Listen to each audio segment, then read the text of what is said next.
Welcome to the podcast, folks. Happy Wednesday. Hope everybody's having a great week. Before we get on to today's episode, let's get on with today's episode sponsors. Jim Spenerath and the team over at Three Trees Tap and Kitchen. If you're looking for a cold one, they got some great ones on tap. They got this Siding 14, a brewery from Ponoka, of course, to go alongside some of the local legendary breweries in Ribstone Creek, 4th Meridian. Some tasty beverages there. Saddle up and quench your thirst, so to speak. If you're, they had a little live music, a little Jordan Pollard this past week. If you're looking to take the special someone out, don't do like I do. Call and book a reservation. That is your safest way. 780-874-7625. And remember, if you got a growler to fill, they can fill your growlers with anything on tap. That includes things like Guinness, anything on tap. Get your growlers filled, all right? Jen Gilbert and team, for over 45 years, since 1976, the dedicated realtors of Coldwell Banker Cityside Realty have served Lloydminster and the surrounding area. They offer star power, providing their clients with 7-day-a-week access because they know big life decisions are not made during office hours. And did you know when it comes to rental properties, they are the biggest licensed residential property management company in the city of Lloydminster. They deal with over 250 rental units. We were talking houses, apartments, and condos. That's Coldwell Banker Cityside Realty for everything real estate, 24 hours a day, 7 days a week. Give them a call at 780-875-3343. You may hear Casey. He's back in the studio for today, causing mayhem, pulling on the door stopper and everything else. Agland. Well, what can I say? I was just looking at it with Casey on my phone. We did a little creeping, and we hopped on Agland's Instagram page again, and it always seems to come with the kids. I don't know what it is with the kids. Well, actually, I kind of do know what it is. But the side-by-sides, or as my kids say, the side, they're looking at the gator, and Dad can't afford that. So maybe Agland, if you're listening out, you could hook somebody up with them. I'm just saying, hey, what do you know? If you are wanting a little bit of history on Agland, here we'll go back to 1957. They started as a John Deere equipment dealership here in Lloyd with a staff of 6. Over 60-plus years later, they've changed. They've got multiple locations, additionally Vermilion and St. Paul, with their staff of over 130. They sell and service, obviously, John Deere products as well as Brent, Bobcat, Dagelman, and AA trailers. Here in Lloyd, they're located on Highway 16 and Range Road 14 on the west side of town. Or you can stop in or just give them a call, 780-875-4471. HSI Group, they are the local oil field burners and combustion experts that can help make sure you have a compliance system working for you. The team also offers security, surveillance, and automation products for residential, commercial, livestock, and agricultural applications. You know, someday when he's older, I'll, who knows, maybe I won't know, but him drive around in the studio with a truck right now, humming to himself. Anyways, I was thinking about HSI on the weekend and going, man, I really want a camera on my doorbell or the front. You know, you see the stories of the kids coming up and you got a bucket out there and stealing the entire bucket. Some of those videos are hilarious. I know some people get upset by that. Other people are like, they're just kids. I just think it'd be hilarious. You could have done one or two things. A, captured that, or two, had something to scare them and use their technology to capture it all. Hey, that's just me being me. You can use their technology to give you peace of mind, not only to terrorize unsuspecting Halloween kids, so you can focus on things that truly matter. Stop in today, 3902 52nd Street, or give Brody or Kim a call at 306-825-6310. Mac Construction, they've been doing business locally for over 12 years with over 100 homes completed. They are a design, build, custom home operation that has specialized in obviously constructing custom homes, cottages, and RTMs throughout Lloydminster and communities since '08. In addition to custom home building, they also do extensive renovations to residences and light commercial work. If you're looking to build your dream house, head to macconstruction.ca and look no further. I got this beautiful table built by Windsor Plywood. Shout out to Windsor. And now Casey has somehow managed to monkey up on it and is staring at me. So we'll try and get through the last couple here without him falling off. Hopefully his mother doesn't hear about this. SNP billboard. If you're looking for outdoor signage, you should head over to Read and Write. They just look for the SNP billboard. You can see the work they do. Any outdoor signage. Read and Write's the team that I always look to hook me up and make the SNP look sharp. Give them a call, 306-825-5111. Gartner Management is a Lloydminster-based company specializing in all types of rental properties to help meet your needs. Whether you're looking for a small office or a 6,000 square foot commercial space, give Wade Gartner a call, 780-808-5025. And if you're heading into any of these businesses, let them know that me and Casey sent you. All right? Well, now let's get on to that T-Bar1 tale of the tape.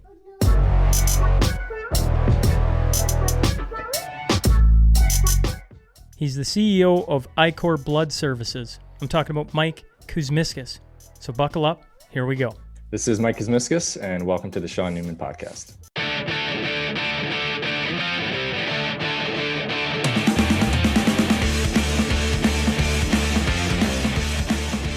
Welcome to the Sean Newman Podcast. Today, I am joined by Mike Kuzmickas. So first off, sir, thanks for hopping on.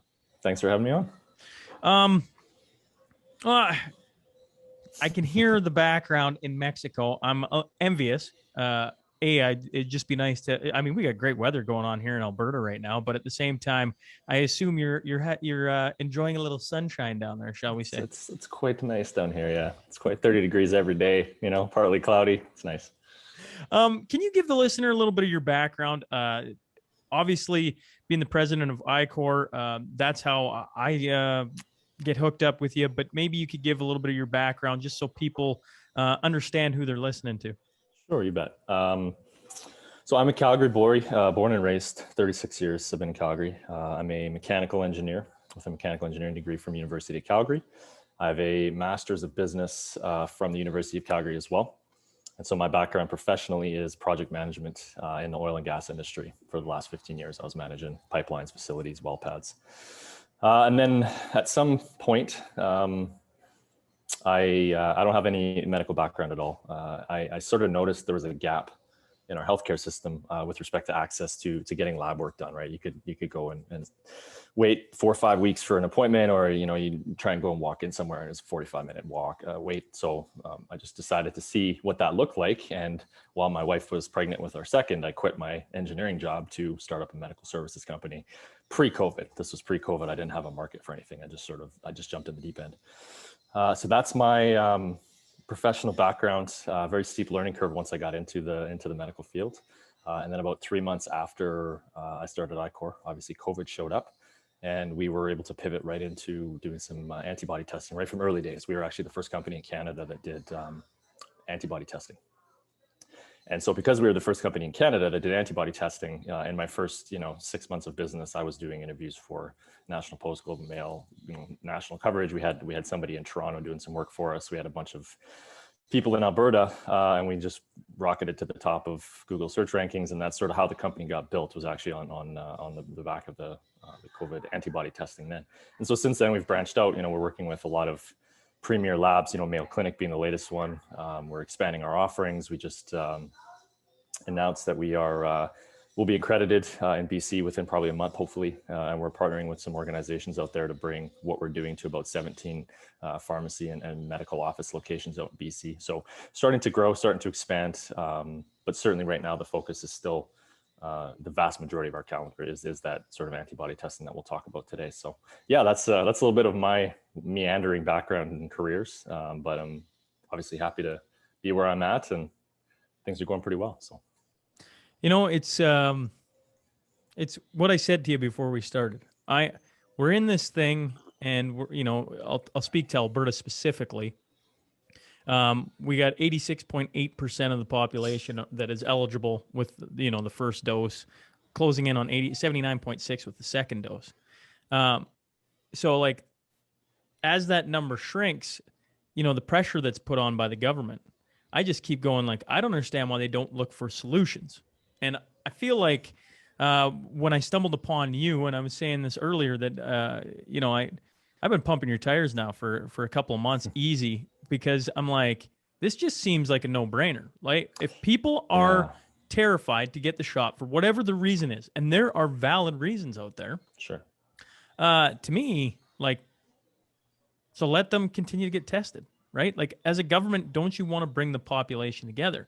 Yeah. And so what you do just seems like a no-brainer solution to me to prove that people are safe. And that's what we should be maybe pushing for. Yeah, I would agree with you. I think the one-stop shop solution, which is vaccines for all, I just don't think it's going to work here. It's really not. I mean, you've talked to the same people I've talked to. A lot of these people, they like to use the word vaccine hesitant. I don't think they're vaccine hesitant. I don't think they've ever been more certain of anything in their entire lives, to be totally honest. So, things like $100 handouts for vaccines, and there's just a certain part of our population they're just not going to get it, and so you're banging your head against a brick wall.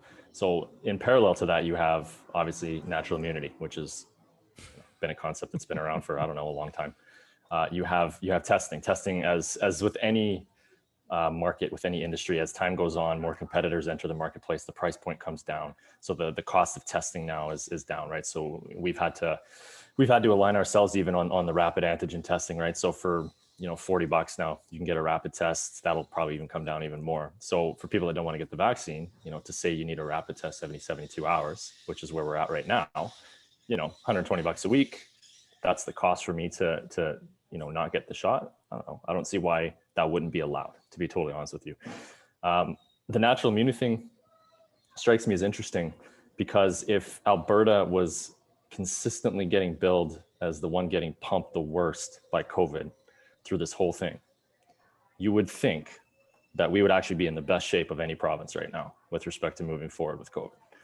You should have a very high population percentage that has seen the virus, has built up immunity, the T cell immunity, and they should be fine. So I just find it odd that the pressure from Alberta continues, and we're being painted as the worst one in the country. Yet really, like I said, if we got hit the worst out of everybody, we should actually be in some of the best shape right now. Not being a medical doctor, just following common sense. So there's solutions. It's a multifaceted approach that we should be able to go through to get through this. And it should be an understanding. People say, oh, you don't want to get the vaccine, but you're willing to get tested. That's great. At the end of the day, the goal is the same. We're achieving the same goal. You're trying to get to that herd immunity. You can do that any number of ways. So I 100% agree with you. And that's what we're seeing with the work we're doing with the clients we talk to all day, right? A lot of people agree with that. So it's a tough situation to find ourselves in, for sure. Just especially the divisiveness and the hate, right? They're pinning people and neighbors against each other. I wouldn't be the first one to say that I've lost friends over this because of our stance on things. Like it's really tough. So yeah, that's. I think we can all attest to that. In the beginning, before there was the mandates and now, of course, the vaccine passport, right? I feel like it infected some families, right? Like, and by infected, I mean the divisive ideas infected a few families, right? And probably those families argued about politics before that, and sure, it was whatever. Argued anyway, yeah. But there was a lot of families, including lots of families that are close to me, that were pretty like tight knit, like never anything came between them. I can safely say right now, like I'm trying to think of a family where this hasn't come between, and maybe I know there's a few out there for sure, but there's a ton that it has come between, which is like affected us big time. As a government, I just feel like that should be the last thing you want to do. Yeah, the last thing. I was wondering in Ichor, you mentioned you're the first company in Canada. I was wondering, with all that coverage, has anything changed? Like like at the start, I would assume you would have been billed as a hero because you're finding ways to allow people to safely conduct work. Now that they're pushing so hard with the one-step approach, has anything changed for you? I guess in my brain, I'm wondering if at any point the government approached it and just was like, "Hey, you got something going on here that's really good, and we should like collaborate to help ensure people feel safe." We have on a federal level, absolutely not. Right. We just don't have the connections to get that in front of anybody, and I don't think there'd be any interest anyway. On a provincial level, we have, since we started this in July, this specific score-based resulting and data that we have, since we started presenting those numbers, the feedback that we've gotten has been kind of like, this is interesting. No one's collecting this data. We should look into this. We should look into this. Even you heard Premier McKinney say 2 months ago, we're going to look into this. I don't know if anyone's looking into it. I think the problem with a lot of this is the political side, where the line has been drawn so hard, and people have become so entrenched in the one path solution that there really isn't room politically to show compromise. You kind of all in. You've doubled down. You've tripled down at this point. So even though it might make sense, I don't know if politically there's the willingness to provide accommodation, because it's a lot easier from a 8 billion person simulation perspective, the way COVID's being done. The only way you can really, it's difficult to manage that if there's exceptions, right? So the only thing you can really do from that level is say, for the greater good, this is what needs to happen. We're going to have some things along the way that don't make sense, but in the grand picture, the grand scheme, this is how it's got to be. And I think that's the line that everyone's towing. So it doesn't leave any room for individual considerations. Individually, you talked about people that legit can't get it or are scared to get it for legit medical reasons or whatever. It doesn't leave any consideration or room in society for that side of things, these individuals, which is a country like Canada. I mean, that's how we came to be, is accommodating people. That's how we are. So it's completely backwards from our roots to where we are today. It just doesn't make any sense to me. Yeah, and I think the comment you can get in the conversations I have behind closed doors, you can get a good feel for what the population is worried about right now. And here's something that you talking about, considering the individual's case, empathy, putting yourself right where that person is. Sure. The comment that's come up now multiple times across both provinces has been, we're losing our humanity right now. Is that by this one step approach for the greater good, right? Is that, yeah, but as we go down further this path, and there's this last percentage of the population that, like, listen, I don't want this. Like, I am not getting this. I'm willing to lose everything for it. You look at what's happening right now with the vaccine passport. People aren't allowed in pretty much anything. And I just had a conversation. Think about this, right? I'm a small Saskatchewan boy. In Alberta, there's rinks, right? As we know in Canada, the rink is the heart of any small community. Sure. Yeah. They've been told they're not allowed to serve food in the facility, right? And I mean, I don't know, they're not allowed to bring in food from outside. I'm going, okay, well, that doesn't really make any sense. Like, I don't know who makes any sense, but whatever. Okay, we're trying to like blanket this. But if you establish the paper system, the Vax Pass, then you can have a full kitchen. But we already know that the vaccine wanes. We already know people with it can transmit it, everything else. And so I go, this is the problem we got going on across everything. Is like, we got this one step approach. Man, logic left the building a long time ago. Honestly, it did. Even early days, you take a look at how things like, mask rules were applied, and right, I was laughed the concept of a restaurant where if you're sitting down at a table, you don't have to wear a mask, but if you're standing up in the exact same spot, you can take your mask off. So it's difficult to follow. The hockey thing is interesting. Like the concept of making a parent present anything to watch their 6-year-old play hockey, watch their 8-year-old play hockey. It's just odd. We do a lot of testing right now for parents that just want to watch their kids play hockey. We've launched a little program where they can actually do a rapid test from home under video witness by us. So just to make it a little bit easier, and you can do 2 people at a time just to help them out. But I mean, it's just gone a little nuts. I don't even know where to go from there really. Yeah. But you are so actually that's what I was trying to think about. Sorry. So you're talking about the vaccine. So you have a concept now where the Flames went to this early. You have as long as you've had your vaccines, you have 22,000 people in the Saddle Dome, and everything's roses. I don't know if they had to still wear masks in there or not, but the concept that if you're vaccinated, you're fine. Yet we know there's breakthrough cases. We know effectiveness is waning. We know there's going to be a mutation comes that escapes the vaccine, because everyone's already talked about that. They're already teeing that up. And then you have the data we have. So we have vaccinated people coming in for this test to confirm that their vaccine worked, whether they have, immunocompromised concerns or they just want to know. And we have 30%. We don't have, the vast majority of the people coming in are unvaccinated. So we've got a few hundred people that have come in that have been double vaxxed who come in, and 30% of them leave with scores less than top end, and about 10 to 12% of them leave with nothing. Like the vaccine didn't work. They have zeros on the antibody count. So you have a bunch of people walking around that have been double vaccinated that the vaccine just didn't work, and you got people walking around that are not vaccinated that got COVID a year ago, walking around with 250s full strength protection, just the same as. So it's like I said, logic left the building. It doesn't make sense. How can you not have this conversation now? From a political perspective, the win on the table is massive. You've probably got a couple 100,000 people, based on the sample size we're seeing, a couple 100,000 people in the province that have very good antibody scores, and once those antibodies win, they've still got that T cell memory, so they're probably good to go. Lump those in with your numbers, your vaccinated herd immunity numbers, and you're probably where you need to be. Like, it's tough. You got this is good. You bring up the data that you guys are seeing. Yeah, I got to understand what you just said there.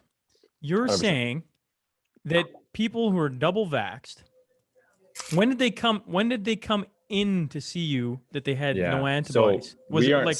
Yeah, I just like to clarify that. Sure, and I don't want to make claims. So we're not set up like a proper clinical trial where you have 40 very detailed questions and you're keeping timelines. All we've tried to do is, as people come in for this test, we get them to sign a waiver up front just for your obviously medical privacy, and then we ask them to say, as part of what we're doing, we're trying to provide context, because it's a semi-quantitative test. It gives you a score out of 250, but no lab is willing to say that if you have a score of 68 or higher, this is what it means. It's just a score. So to provide some sort of value and relativity, we ask everybody, when you come in, do you mind disclosing if you've been vaccinated, if you're unvaccinated, or if you're not comfortable, we'll just put you into the prefer not to say category. Not a big deal. Data stays with Ichor. It's not going anywhere. Vast majority of people don't mind disclosing. They're fine.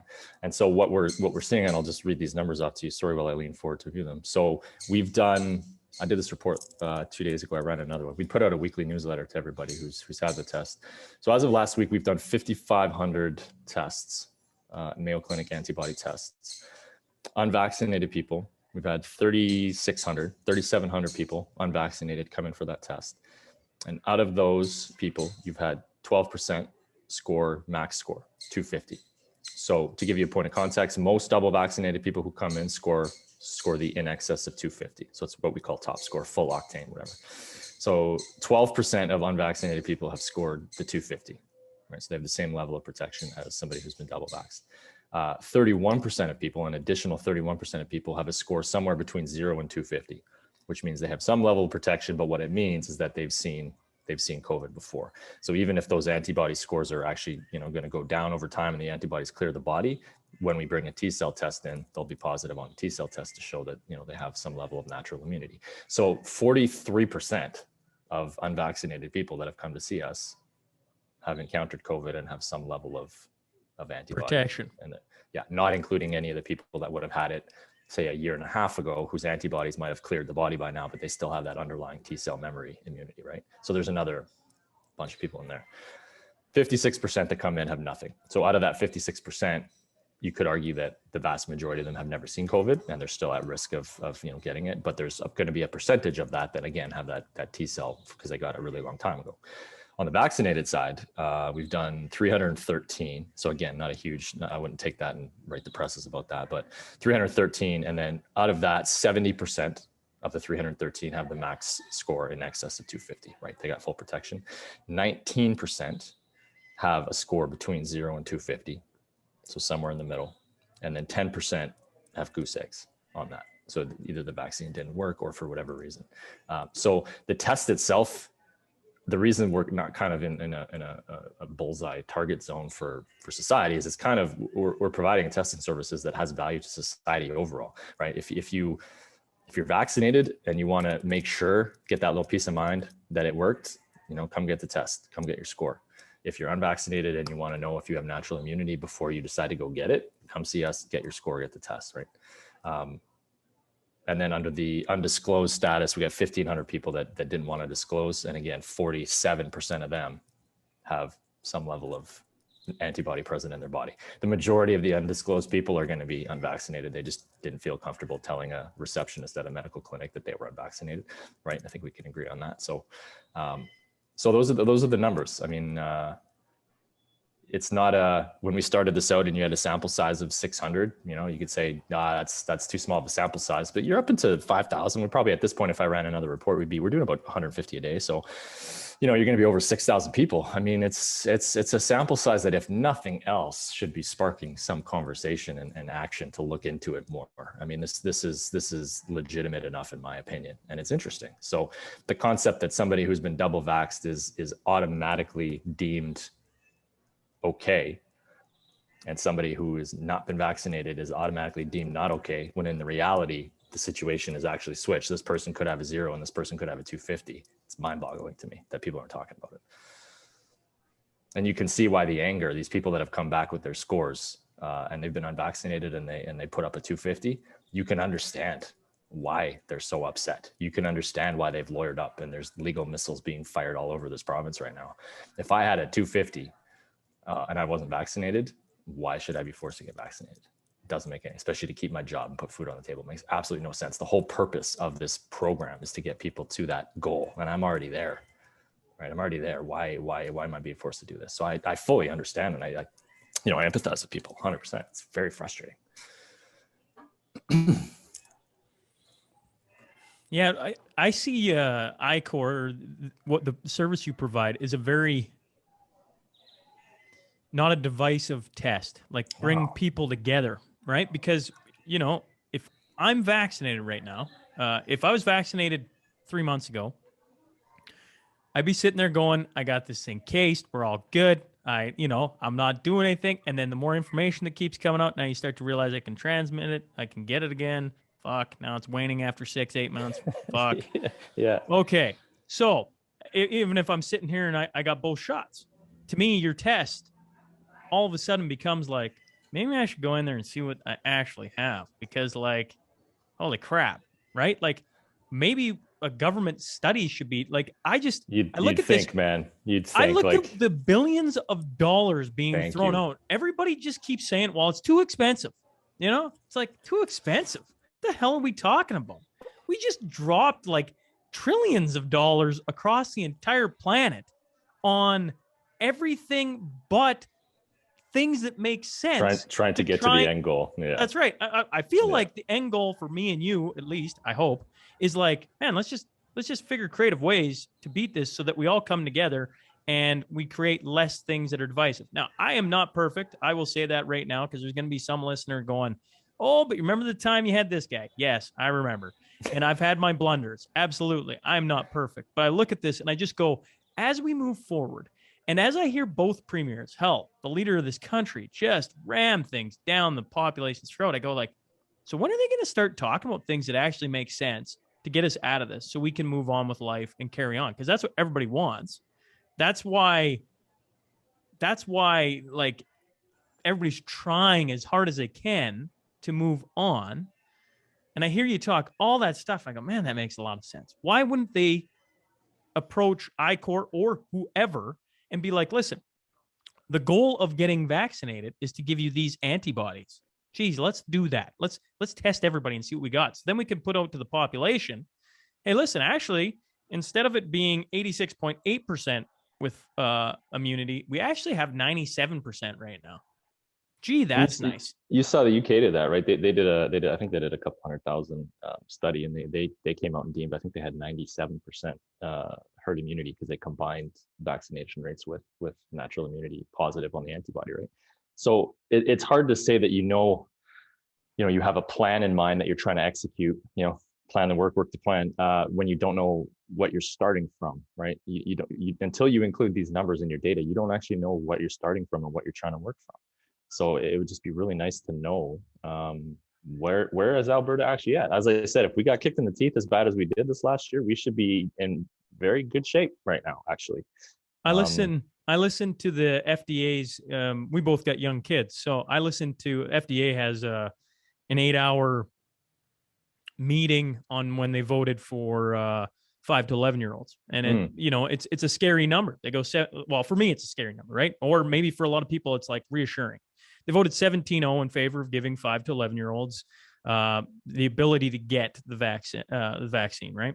Mm-hmm. And me and you sitting here, I'm sure you're like, oh boy, that's, but I listened to it. And You know, one of the things that I found interesting was a doctor kept saying, I think kids have actually done their part in that they know for sure 30 million American kids have already come in contact with COVID, is what they were talking about, and that they have natural immunity. But in fairness, I found it very interesting because it's a bunch of medical doctors talking about whether or not to give a vaccine to kids. And they weighed the risk of not giving it to them as now you're essentially denying kids at risk who could be at risk the ability to get something that could save their life is what they deemed, right? But the doctors sitting there talking were going, yeah, but there's so many kids have already been infected. They already have natural immunity. We already know that. Like that in combination with everything else we've done should almost eliminate them. And then we can tack on the percentage of children dying from this are, well, in Alberta, we know is 0. Yeah. Yeah. It goes back to how this thing started and how it should have been the whole time. If you are at risk, or you feel you are at risk, or you have done your own due diligence and research, and you feel that the vaccine is something that is right for you or your kid to protect yourself, go get it. That's what this country is all about, is universal healthcare access. Go get it.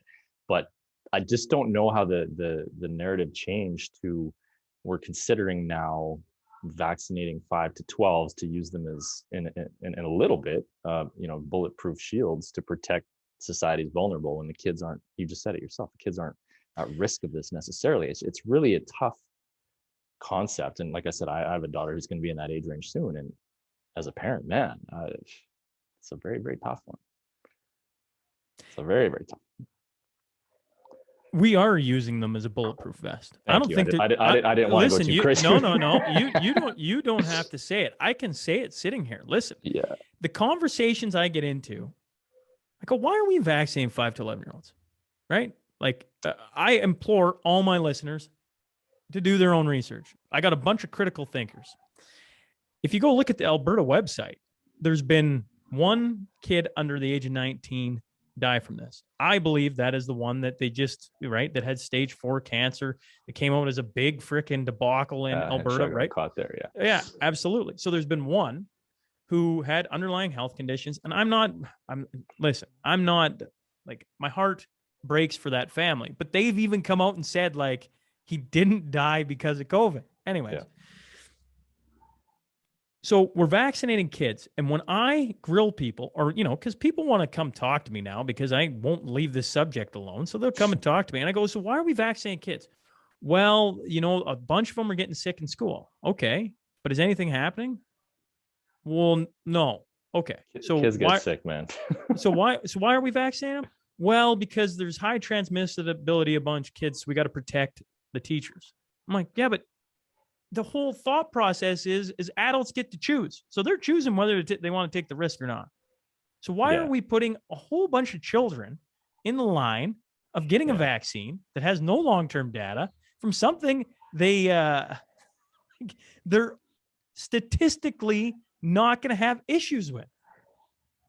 Yeah, there's my stance on this is that there may not be there may not be data to say that this is an unsafe path, but there isn't data to say this is a safe path either. So to me, if my family had the option to make choices to at least buy some time, I just don't agree with if the concern is preventing spread to protect our teachers or to protect our teachers' families. Well, those as you said, those people have the choice. They took their vaccine. If they took their vaccine and they trust their vaccine, I don't know why you would vaccinate a class of 36-year-olds to protect that individual. It doesn't, logic, again, as I said off the top, logic is gone. It doesn't make sense to me. So the greater good philosophy, I get it, right? 8 billion person planet simulation trying to minimize damage, I get it. But the country that I used to love, whatever, it was born on accommodation, individual rights, and allowing people to make their own decision. That's what made it so great, and it's gone right now. It's gone. So it's tough, man. You want to? Can we talk about Mexico? I know. Yeah, we talk about Mexico. We're talking. You probably wondered, I wonder what I'm getting myself into. Yeah. No, we talk about Mexico. We so when Trudeau dropped his mandate, whatever it was a month ago, and he said basically after October 30th, anybody who's not vaccinated will not be able to get on a plane in this country, right? So we read into that a little bit. We phoned some private charter flights, and everything was the same. Anything was regulated by the federal airline industry, you would be able to get on a plane. So the choice we had was basically get on a plane before the 30th or don't. And so we're in the fortunate situation where I can run, my home office is mobile. I could run that from anywhere. And so we sold our car, we packed up our house, put some stuff in a sea can, and we just jumped on a plane, one-way ticket down here. So we're down in Salida right now. The plan is to, spend our 6-month visa down here that you're allowed to spend and sort of see what happens with Canada. But the way things are going, there's a lot of money and a lot of infrastructure being invested in green pass type, barcode scanner systems, that it's potential that we may not be able to come back and then leave again. And so we just wanted to take a break. We just wanted to take a break, give everything a chance to see where it falls out, see what happens with the 5 to 12.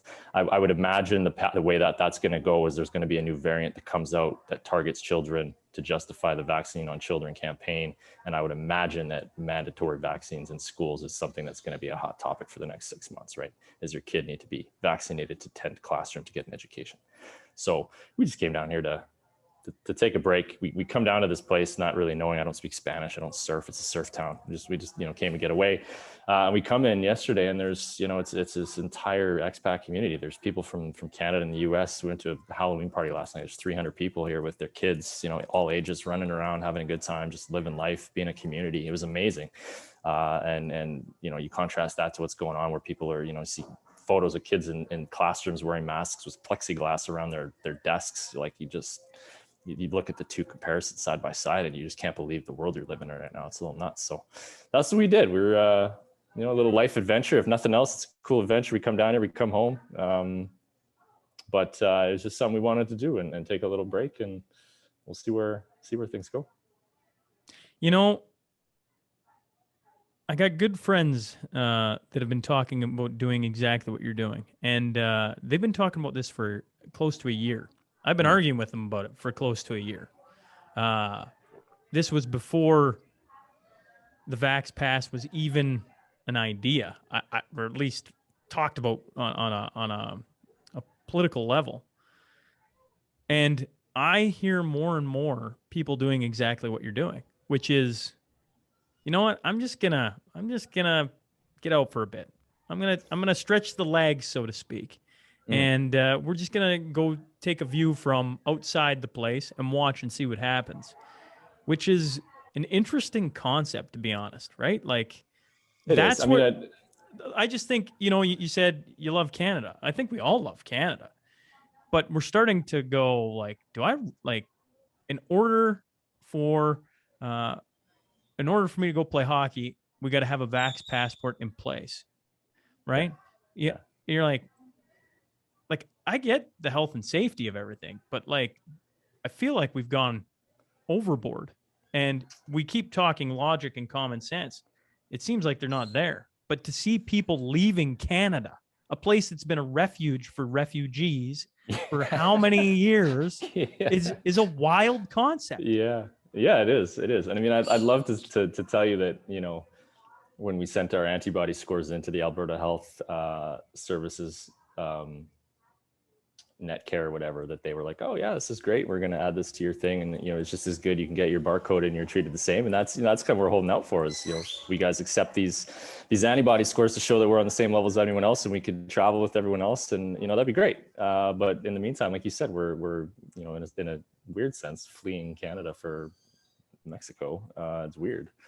It's just a strange place. So I mean, I'm in contact with people all day, every day. Like I told you off the top there, I just I'm not on social media, really. LinkedIn's the only thing I'm on, and I put out a LinkedIn post there, just sort of telling people what we did. And usually I'll get, 900 to 1,000 views. It's not a big presence at all, but this one's at 50,000 and growing, of people very supportive, being like, I wish I could do the same thing as you. We've been thinking about that for a while. Maybe we'll see you down there. Like, it's this feeling of mass exodus, like being chased out of the country. It's just bizarre right now. Absolutely bizarre. So that's because there's 10 to 20% of the population, somewhere in that range, that is being persecuted for how they view this situation, right? sure.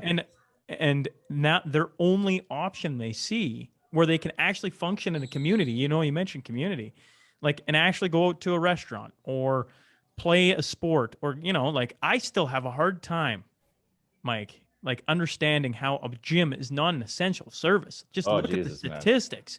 Like, if you're not active, you smoke, you're obese, like, you got to go look at those statistics. Like, we should be So, encouraging everybody to eat healthy, take your yeah. vitamins, and get Yeah. the hell in a gym and start moving your body. Yeah, if you put a fraction of the COVID budget into just giving everybody free gym access for 2 years, and grocery deliveries, and whatever. I mean, we know, what is it? I think last time I checked, it was 78% of mortalities in Alberta were with people that had three or more pre-existing health conditions, right? So we know that this is it's a virus of the unhealthy and of the old. We know that. And there's a lot of people that, it's unfortunate, but like, we know that. So if your best chance of getting it and fighting it off and dealing with it is to be healthy, agreed. Why would you shut the gym and force people to order Uber fast food and not talk to each other or see faces all day? It's just, the response of how this has gone just doesn't make any sense. And even if the science says that those things don't help, well, they don't hurt. They're not going to hurt. Being healthy doesn't hurt. Running on a treadmill is not going to make your chances of fighting off COVID worse. So why did we take it away? Right? It's just, yeah. Well, it's the average age of death in Alberta right now is 78. So it is slowly coming down, but in theory, it probably should slowly come down. I mean, after you go through the wave of how many elderly passed away in the first go from everything, like, I mean, but I always point this out, 82.7% have hypertension or high blood pressure. Like, that's of people that have died in Alberta. You're like, I think stress is like the number one medical condition of concern, right? And so what you do is you increase people's stress by locking them up and feeding them terrible food. Instead of finding, because I feel like there's a huge chunk, and I'm talking about everybody right now, that wants to do, if they believe, like, vitamin C, vitamin D, zinc, etc., all these things work. Well, everybody knows it in the business world. Then there's this huge run on all these vitamins, right? People are looking right now for ways to help themselves, fight this, right? Be a part, like, and so I struggle with the government not enlisting, the way your brain thinks, working with Ichor and how you guys have attacked this situation, the medical. I'm struggling with why politicians can't see it that way. And I'm not sitting here saying put all their money into Ichor. I'm certainly not. I sound like I'm advocating for that. We couldn't handle that capacity anyway. But I mean, on that same thought process, give everybody an antibody test and a bottle of vitamin D when they go to the clinic, and you get every single medical, just the same way you implored everybody to do vaccines, you get everybody to do blood draws, and you get all the labs you can to get together and standardize a test and do an actual program. Say, here's some vitamin D, here's an antibody test. Let's baseline this damn thing and see where we are, instead of just shooting from the hip like we have been, right? I fully support that. We'd get a piece of that. It'd be great. But the bigger goal would be, let's, see where the hell we are right now. What scares me, and I'm just going to divert a little bit. So what scares me is the clientele that we're seeing in our offices, right? So people are concerned about our medical system crumbling, right? You see it in the news. They're bringing in the army nurses, and the system's crumbling. And you see in Quebec, they basically put thousands of workers on unpaid leave, and now they're having to pay out almost a couple $100 million in bonuses and incentives to try and backfill those people to make sure the system doesn't fall apart. So the people that we see a lot of are nurses, pilots, firefighters, first responders. we see a lot of these people. And so these mandates, you've seen the silent protests, you've seen a lot of the stuff. Our system, if it's already stressed, what's going to happen to us in December when you've now cut out a bunch of firefighters and nurses and remove those people from our infrastructure? What's going to happen to us? That's what concerns me. It's not like we're just seeing the average person come in. Like, we're seeing people that play a pretty significant part in our society come in that say, hey, I have zero plans to get this vaccine. I had it back in whatever. I have this natural immunity. I'm not going to get the vaccine. And if they're going to take my job away, that's fine. So what's going to happen in December? Like, there's a labor pool problem right now. I just wonder what the plan is. And I know part of the reason that we left as well is just we're a little bit scared about where this is going with some of that, right? So it's interesting. We're going to keep doing what we're doing, right? And keep providing the data and keep talking to people and both sides, right? We want to see a lot of vaccinated people come in too. Because what I don't want is, if you're double vaccinated, I don't want you necessarily walking around thinking you're super person, and then all of a sudden you do a test and you actually don't have any. And you had a condition that you didn't know about, that your body prevented you from developing antibodies. We want you to come in. We want you to get a test. And when you get your score back, if it's not where you thought it was going to be, we want you to go talk to your doctor and figure out what your plan of attack is. Antibody testing should be done on everybody, regardless of what side of this thing you're on. It'd be good to know, like I said, baseline, where everyone's at. How about, I know a bunch of people that have come and got antibody testing, and then they've been, I believe, emailed back from Ichor talking about T-cell testing possibly coming in 2022. Is that because you mentioned antibody testing? That's what the vaccine, that's what everybody wants, is the high levels of antibodies. But over time, they're going to disappear, be flushed out of the body. T-cells are the ones that attack the virus, from my understanding. So having a test that shows the T-cell, what your T-cell levels are, which I believe is in other countries, but right now, for the life of me, I can't find anything in Canada. No. So again, off the top, I don't have a medical background, but I don't want to misspeak anything. But T cell is basically your memory cells. So even though your antibodies clear your body, your T cell, they have that memory, that blueprint's there. So down the road, when they encounter that virus, your T cells kick in and immediately put in rapid production of those antibodies to help fight the virus off. So even if you have zero antibodies present, you still may have that underlying T cell immunity. So I have been desperate to find a T cell test, because I just put out a note one day on it. I said, hey, anyone who's interested in giving me in jumping on our Ichor wait list for a T cell test, as soon as we have one available, I'll just do a newsletter blast and we'll get it going. And I had like 4,000 people on it in like 48 hours, right? Like, it's a very sought after test for the reasons that we talked about. And so none of Canada's major lab groups are in development on one. There's the company in the States that got their FDA EUA approval for it. They've engaged with LabCorp to do their blood draws. So you are able to get it in the States. I think the price point's somewhere around 300 Canadian, 350 Canadian. So it's not a cheap test. But just banging my head against the wall to get one up here. And so I actually have a call today with that company. I think I might have changed their mind and convinced them to sell it north of the border. So fingers crossed on that. But I mean, that's another piece of the puzzle, right? You want to talk about how this is a multifaceted attack on this pandemic. That's another one, right? Is get your T cell testing done, get your antibody testing done, do some testing to find out where we are. So I really, really hope I have that soon. It's a price point that's a lot higher than I was hoping it was going to be for people, because it's hard to justify that spend, especially in times like this. But I don't think so. Yeah, I don't think a lot of people would disagree with you. Listen, I sit here and go, people want to know that they're safe, right? Sure, yeah. And for certain people, they believe they're safe because of the vaccine. There's other people that believe they're safe because they don't believe it's real. And there's a spectrum along that line. Sure. And if it's a one-time test to go, listen, I got all the immunity I need. Here's my to me, yeah. I'm not saying people are willing to pay 10 grand for it. No. I'm not saying it needs to be $20 either, right? Yeah. What I find really odd is I don't understand why the government isn't enlisting private businesses, critical thinkers, to help them find a way out of this. It makes zero sense to me, Mike. Like Yeah, zero. I don't know. I mean, even not even enlisting us, they've gotten to some hot water before with some of the contracts they've signed or whatever. And I get that, but I mean, like, don't even engage us. Don't even enlist us. Just look at the numbers, look at the data, and decide to do something with it by yourself. Say, you know what, that's interesting data. We don't trust it. We're going to go do our own study. Then go ahead and do your own study. It would take them no time. We've done what it's taken us. We're not a big company, right? It's taken us 2.5 months to get to the point of having 6,000 data points.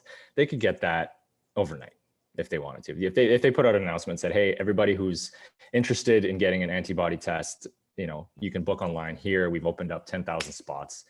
Guaranteed, it'll be comped by the government. You'd have that overnight. You'd have your result, your data set in a week, and you can make some decisions. I don't understand that, especially with you said the printing money in this world right now. Like, it doesn't matter, because it doesn't. And I say screw that about getting in hot water. They're in hot water every single day. Like, I mean, literally, that's what politics is right now. I don't understand. Like, they got this kind of a lose-lose shitty situation for politicians. Right? Saskatchewan's got this COVID task force now, right? They got their war room set up. Why not invite a few people in? And maybe they already have done this. So maybe I need to preface this by saying I don't understand who's all in their war room. Okay. Sure. Yeah. But to me, I go like, do you need to have doctors in there? Absolutely. Do you need to have some other people in there? Well, I would hope so, right? Like, you can have 10 doctors in there, but wouldn't you want to have like just some people who think differently? Just like, listen, why don't we try XYZ? Get some data points. Look at this. Give you options. That's basic management practices. You surround yourself with people that are different from you, with different skill sets and different mindsets. You don't surround yourself with like-minded individuals. I mean, that's basic project management, basic business management. So I totally agree. Right? Bring an engineer in to the conversation that has no medical background at all. Right? I'll have a very different perspective on things than a lot of people will, and maybe it's completely wrong, but at least entertain the perspective. That's the whole concept of these, a lot of oil and gas companies in town, when they go on these projects, they just have right at the front end of the stage, they just invite a bunch of people, and they have these 2-3 day offsite sessions where you just get a bunch of people from different backgrounds, and you sit with a whiteboard, and there's no bad ideas. You just put shit out there, right? And you'd be surprised the creativity that comes out from something like that. Oh, I didn't think about that. Somebody who's single-mindedly medical background, they've only been taught to train to think this way. They're not going to think about some of these other perspectives. So I agree. It should be a well-rounded conversation with a bunch of people that may not even be relevant to the field itself, but you'll get something out of it. Can you imagine if the government of Alberta had on YouTube a group of like 20 people from across the province with different backgrounds, obviously leaning towards medical backgrounds, but invited in some thinkers, and then just had a whiteboard and threw up ideas and just said, listen, guys, there's no bad ideas. And that's all they did for the public to see that. Wouldn't that just all of a sudden grow trust immediately? Oh man, 100%. I mean, it'd be exposing themselves in a way that showed vulnerability that I think most people would respect. There's going to be those hardcore people that wouldn't have any respect for that, but I think the vast majority of people would appreciate that vulnerability and appreciate the willingness to be like, hey, listen, we're looking for help too. We're open book. Like, let's brainstorm. Let's come up with something here. 100% agree with you. You won't see that, but 100%. Why won't we see that? Politics, man. Politics is politics. It's just, well, maybe you have to exude the air of certainty and confidence at all times. Well, then my thought is maybe politics needs to change, because to me, that's a whole different pod.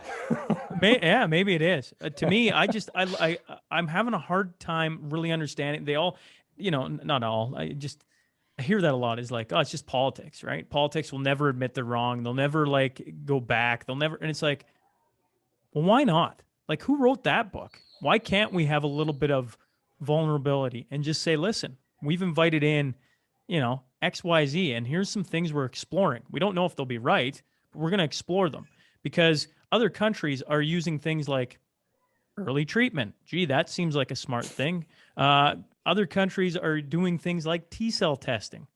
Other countries are using natural immunity, the antibody test to help bring the community back together, to understand, like, listen, yeah, this isn't no light situation, but there's people who've got it that can add to our overall population of herd immunity. What is herd immunity? For the love of God, can somebody please tell me what we have to get to? Because initially it was 70%, Mike. Then it was, I had a doctor on said 80, 85. Well, the numbers are like, what am I missing? What's going to be interesting to me is as the double vaccinated become eligible for the boosters, their third dose, yes, and the people who decide not to get the booster then become classified as unvaccinated. Unvaxxed. Yes, and the like numbers Israel actually start to go right, and the numbers actually start to go down. It's just going to be interesting to see society's response, because it's been fine to be on the train of, 2 vax, do my part, I'm safe, I'm covered, like you said off the top, good to go. But now that's completely changed, and now it's looking like it's going to be an annual booster every year, for an indeterminate period of time. I just wonder how many people who signed on to the original plan are going to still be, part of that, and how many are going to fall off. So I don't really see the number, unless you start having this natural immunity discussion. I don't see the gap that they're chasing, the 90+% herd immunity. I don't see that changing unless you include the stuff that, that we're talking about in that conversation. Yeah. Well, regardless, I appreciate you hopping on and doing this with me from your lovely spot in Mexico. I'm a little jealous, mainly because of the heat, the sun. I'm no surfer, but I'd gladly go dunk myself in the water. I think right now it'd be a little frosty to go jump in an Alberta lake myself.